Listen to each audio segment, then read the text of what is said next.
Me Amit Daki from DG1 electronics Alibag. आज आपण DG1 वॉरंटीबद्दल बघणार आहोत. म्हणजे जे प्रोडक्ट आपण सेल करतो त्याला एक्सटेंडेड वॉरंटी कशा पद्धतीने आपण देऊ शकतो. समजा जर आपण वॉरंटी वाईज जर बघायला गेलो तर आपला एखादा प्रोडक्ट आपण सेल करतो. समजा आता BDSY N292 BDSY LGचा फ्रीज आहे जो 242 लिटरचा आहे. त्याला मला एक्सटेंडेड वॉरंटी द्यायची आहे कारण ह्या फ्रीजला सध्या वॉरंटी वाईज बघायला गेलं तर 1 वर्ष पूर्ण वॉरंटी येते, 10 वर्ष कॉम्प्रेसर वॉरंटी येते. तर 1 वर्षापेक्षा आणखी मला कॉम्प्रेहेन्सिव्ह वॉरंटी वाढवायची असेल तर मी अप टू 4 इयरपर्यंत वाढवू शकतो. त्याच्यामध्ये जर तुम्हाला शोधायचं असेल तर DG1 स्टार ॲप्लिकेशनमध्ये गेल्यानंतर प्रोडक्ट नंबर टाकायचा N292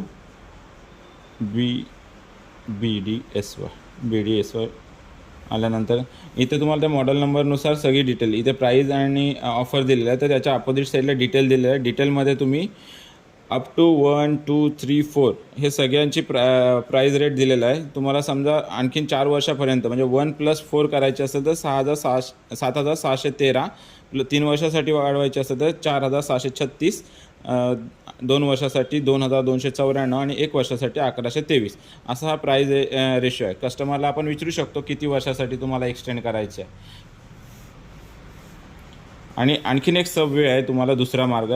त्याच्यामध्ये तुम्ही हे 3 जे ऑप्शनच्या ठीक आहेत, ज्या ॲप्लिकेशन ओपन केल्या होम स्क्रीनला तिथे क्लिक करून ड्रॉपबॉक्समध्ये गेल्यानंतर तुम्हाला ब्रँड EW प्रोग्राम दिसेल. त्याला क्लिक केल्यानंतर तुम्हाला हे सगळे ब्रँड दिले, गोदरेज, हायर, लॉयड. आता हा LGचा फ्रीज आहे तर LGला क्लिक केल्यानंतर 1 डायची वॉरंटी जी काय असेल रेफ्रिजरेटरसाठी, तर रेफ्रिजरेटरसाठी तुम्हाला लिटर कॅपॅसिटी, तर हा फ्रीज जो आहे तो 242 लिटरमध्ये येतो. 242 लिटर बोलल्यानंतर तुम्हाला तो अप टू 310 लिटर म्हणजे 310 लिटरपर्यंत तुम्ही हे करू शकता.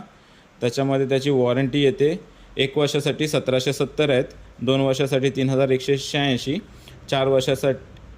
3 वर्षासाठी 4,702 आणि 4 वर्षासाठी 5,764.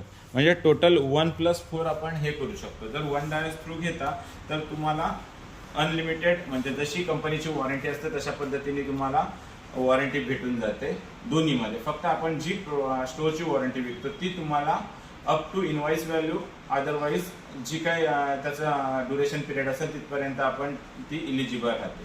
याच्यामध्ये तुमचं फक्त जो आपल्याकडनं फिजिकल डॅमेज याच्यामध्ये कव्हर होत नाही. जी आपली कंपनीचे जे नॉर्म्स अँड कंडिशन आहेत त्यानुसार तुमची वॉरंटी अप्लाय होते प्रोडक्टवरती.